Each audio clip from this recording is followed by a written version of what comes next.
অতি জটিল রোগে আক্রান্ত সকলের প্রিয় প্রেমানন্দ মহারাজ কেমন আছেন এখন এই আধ্যাত্মিক গুরু?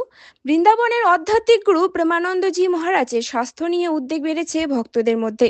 তিনি বর্তমান পলিসিস্টিক কিডনি ডিজিজ নামে একটি জটিল রোগে আক্রান্ত। দেশ জুড়ে লক্ষ লক্ষ ভক্ত যারা মহারাজের সৎসঙ্গ ও আশীর্বাদ পেতে আসেন, তাদের মধ্যে এখন চিন্তার ছায়া নেমে এসেছে।